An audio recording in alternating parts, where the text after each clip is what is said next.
passed over the fence by our brilliant next door neighbour Jimmy. Wish we can have Jimmy in our wish we can have Jimmy in our future house in Philippines. Okay. So my first question is, why are we selling our house here in Nottingham? Do I have to speak it loud? I don't know. We'll see. We'll find out. You're very soft. You're not throwing your voice out. Why are we selling our house? Yeah, but you're talking to me, darling. Why are we selling our house? So the house is on the market because we want to move to the Philippines, isn't it? Yes. Yes. And we're having mixed success. One of the problems has been shut down. Shut down. Coronavirus. The estate agent not being able to arrange viewings and operate as a normal business. So we've had 8 weeks of nothing happening. Yeah. And then this week we've had six viewings, haven't we? No, 5 viewers, 1 cancelled. 5 viewers, that's right. Okay. And the last people that looked at it seemed to be very, very keen, but they're waiting on selling their house to be able to buy our house. But they've not made an offer. Yeah, but they agreed between themselves they weren't going to until his house had sold on his... Okay, so we're hanging. Yeah. He is selling his house by an auction. So if there's an offer over the asking price, then they'll make an offer. They'll sell the house immediately, and they'll then come forward and maybe make us an offer. Okay. We'll see.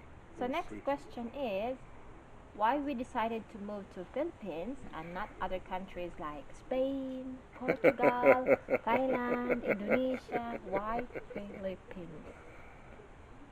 Well, you might have noticed, but my gorgeous wife, she's gorgeous, comes from the Philippines, comes from Cebu. Yeah. We've been home every 18 months on average in the last 12 years. And I really love the Philippines. I'd like to live in the Philippines. So that's one reason. From a practical point of view, we'll have much more help and assistance with raising Rowan. Yeah, and hopefully a second one. Yeah, a second little one. Hopefully God's timing. On the way would be really nice, wouldn't it? Hopefully God's timing. If we're given, then it's nice. if not, then we're still happy. So to be near family support is very, very, very important to us. I would have liked to be thinking about going to Mindanao, because Reza's family's in 2 places, Mindanao, where she was brought up, and Mindanao, which is where the family's really from. I like Mindanao, but as one of our friends said, not much goes on in Mindanao. what you going to do all day? According to Bruno Lindsay, there's no service. Bruno's other concern was that the infrastructure in Mindanao is nowhere near as good. Not much service. Yeah, like some people in Mindanao, they travel to my hometown, which is in Cebu, for hospitalization or to go international. Yeah. So that's why we're settling on Cebu, but as we'll be talking about a bit later, land prices appear to be escalating quite fast. Yeah, the properties in Cebu is double the price compared in Mindanao, southern Philippines. Really? Double? Yeah, in Mindanao. So Yeah. it's double. I was upset by that property next door to Manang. We'll put some pictures up as part of this so that you can see it.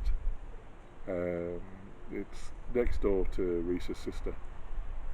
Yeah, I just like the location, but the house itself, it's alright, it's livable, but not really the layout that we want.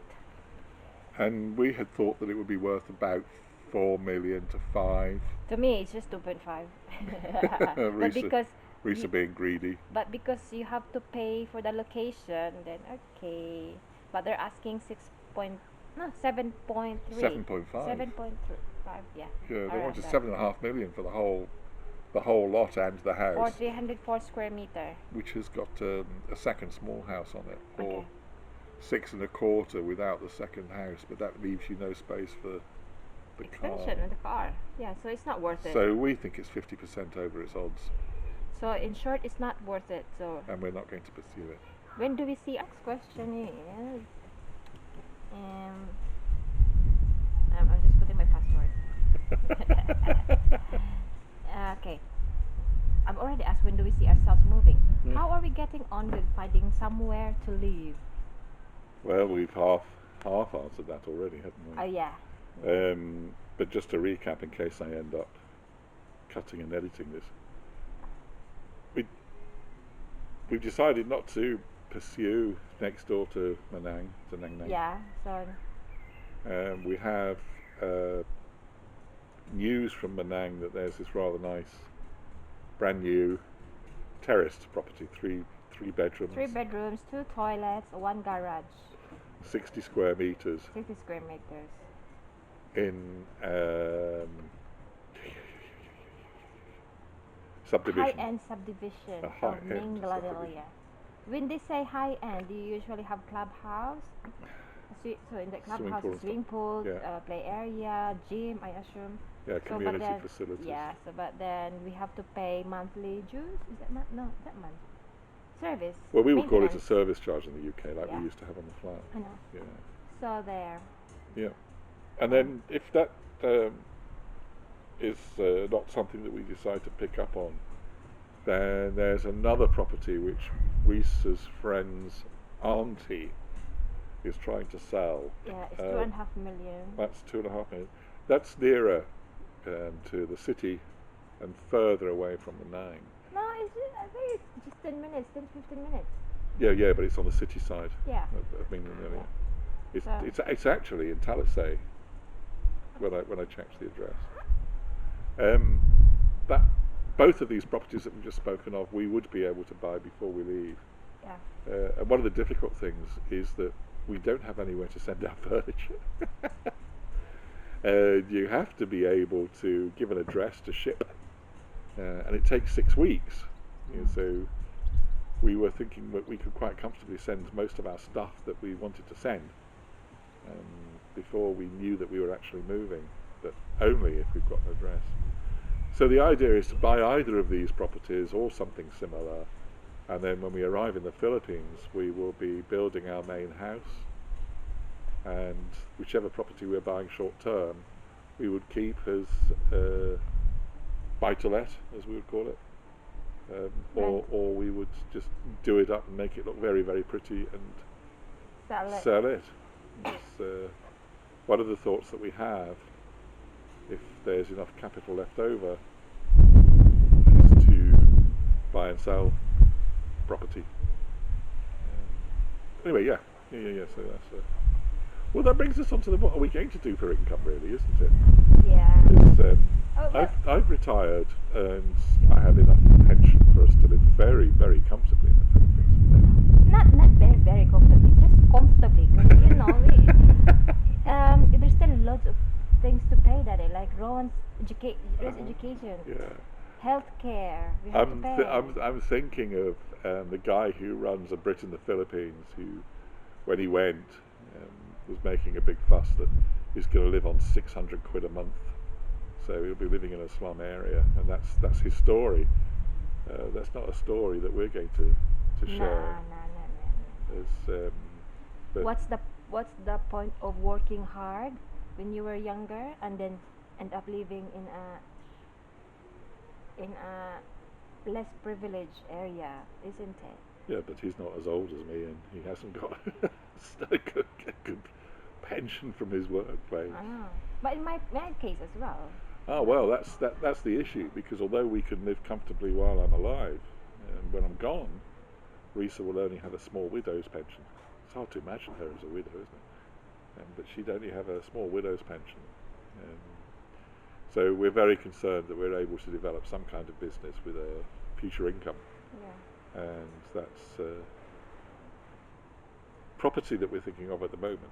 We have spent a lot of time thinking about running a cafe, haven't we? Yeah, we're thinking of running a cafe. or a play area or a rented properties. We'll see. If you follow our story, then And then you will see what happens. you will see which business we've decided We to go go for. for. But one of the things that we noticed was that there were people who'd set up children's play areas, usually in a shopping centre in a Shopping mall. mall because of the aircon. Yeah, and there are people running cafes. In the UK, it's not unusual to find a cafe with a play centre or a play centre that actually makes an awful lot of money out of their little cafe on the side. And we were thinking this might be quite nice to put together. Put together cafe and a play area. Let's see. My feeling about it is that you have to do an awful lot of hours work to get the money in from a cafe play area, or the money that you've invested is coming back to you in an awful lot of very small transactions.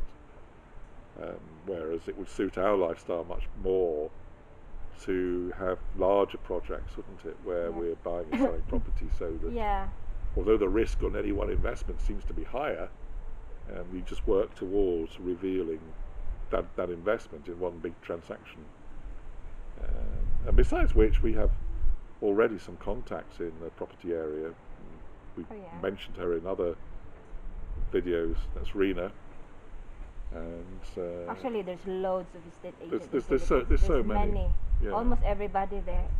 Well, the way it works is almost anybody can be an agent, exactly. and they'll take a small commission because they've introduced somebody to introduce somebody to and introduce somebody. like here in UK, you need to be an estate agent. Yeah. But if you've got a good set of social contacts, social media contacts, and some insight into the way that the market works, then it's a possibility to be doing that. So anyway, we're going to chat to Rena online, or she'll answer a set of questions for us. Okay. And we'll be talking to you about that at some point. Jimmy, bless him, has passed this over the fence for Reza. He didn't believe, I think, that she doesn't particularly like alcohol. I'm a good one. I don't drink alcohol. And that is a very nice rum. Where were we? Oh, yeah. So, the other thing that we're wrestling with is what kind of house that we want to have permanently, isn't it? And where that might be. Because when we were dealing with trying to buy the house next door to the family, we were feeling very, very comfortable if that went ahead that it would be in a good place. And the house, when we saw it and the pictures, looks like a house we would happily live in. And that left us wondering what to do with this plot that we've jointly purchased, isn't it? Yeah, it could be a potential business, renting out. Build a simple apartment, have it rented out. Yeah, so do we build something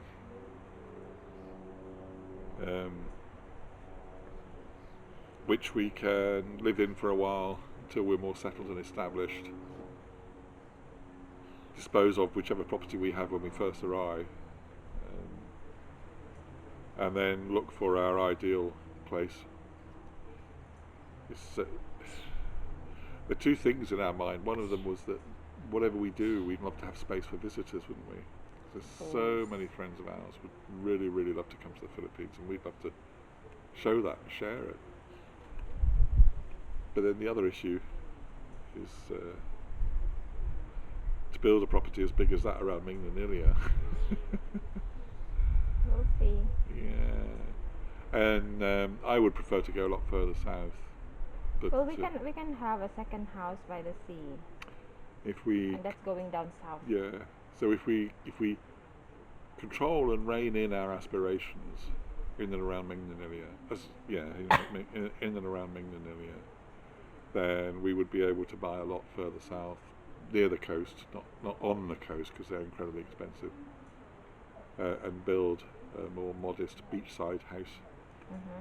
And that really appeals to me, having a two-centre life. It's if you look across the internet, you'll find an awful lot of blogs where people have really escaped to some of the more remote islands. Like Siargao. Yeah, 8 Miles from Home is one of the interesting Vlogs, isn't it? they're stranded there. At the moment. They got locked down there in the island. But they've decided they want to settle there, having Yeah. come from Thailand after, 4 years they were 4 living in years. Thailand. Well, that looks really idyllic, but you are reconciling yourself to having quite an isolated life there. And it will be interesting. What I was going to say was that mother-in-law, grandma, is there to help them look after their little one. It's a big help having an extra hand. It's an enormous help. You can see that. So. And yeah, hopefully when we're in Philippines, we're aiming to have a working student with us to help us out, like house chores or picking Rowan in school, or other stuff. Just an extra hand to help us out.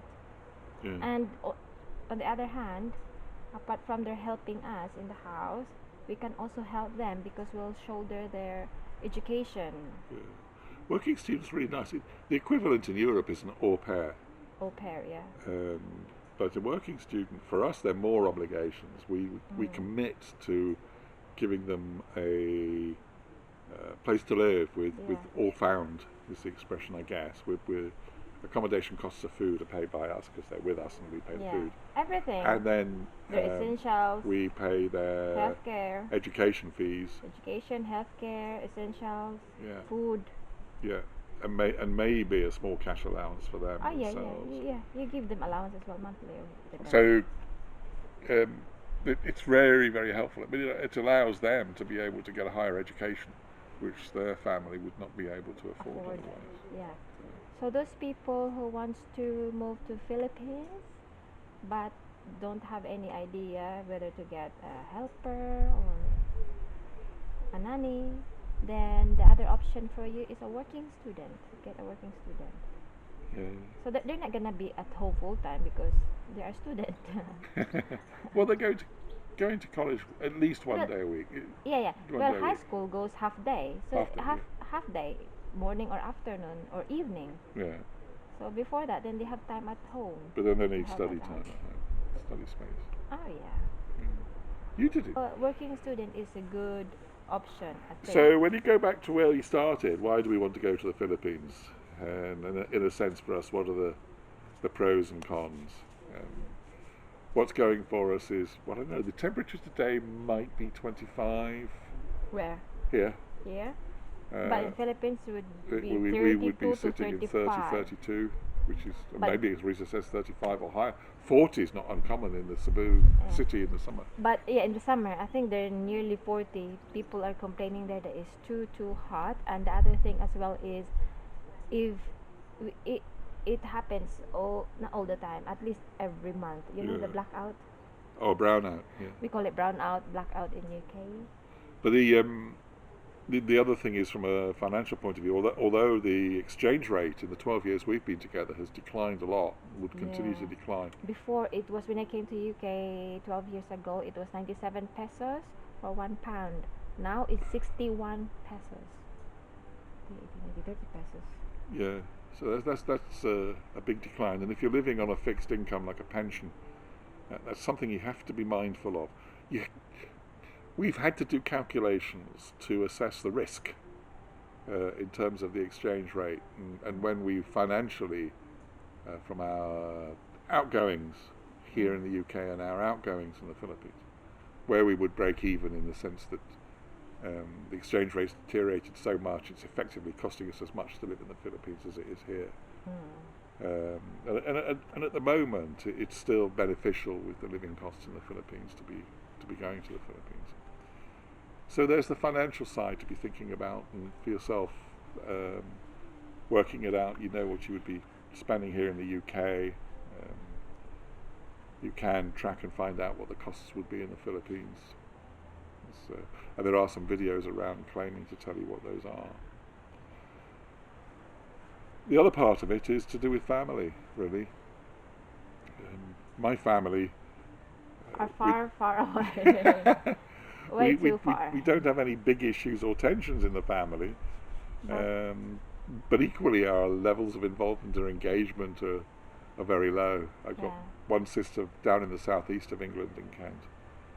And the other sister is in Scotland. Is in Scotland. My dad was in Devon, but he came to live with us and then passed away last November. So the family is very, very spread out. We don't see each other very much. The only issue for me is seeing my son Ashley and my brand new granddaughter, who's less than a week old, or just a week old. Bless her. So that's the thing that I need to be letting go of, but in a different way. In a different this way, technology is a big help. It's an enormous help. It would enable me to maintain contact with Ashley, actually more or less as much as I do at the moment, because we physically only see each other twice a month, something like that. Twice we're lucky. If we're lucky, yeah. That's the other part. You have to decide about what you're leaving behind or who you're leaving behind. But for us, we are picking up Reza's side of the family. And as we said earlier in the video, that's much more intimate. We are much more tight, harmonious. Yeah. We fight. The fight is quick and gone. We fight, and they will just give food and not say sorry, because sorry is like a golden words for us. We do it through action, not through words. We just give food, give money, or give whatever. Then you're all right. Yeah, and then you're off and away again. Yeah, we don't really tend to fall out that long but intense. Yeah. So as a supplement to this, at some point, very, very quickly, I will be posting thoughts about houses, building costs with different kinds of design, what we've looked at, what we've seen. We'll put a couple of pieces up about property that we know has been on the market or has been advertised. So, yeah, that's all. So, we're going to say goodbye now. Goodbye now. Yeah, Please don't forget to like and subscribe. Please remember to like and subscribe. Thank you very much for watching. Bye-bye.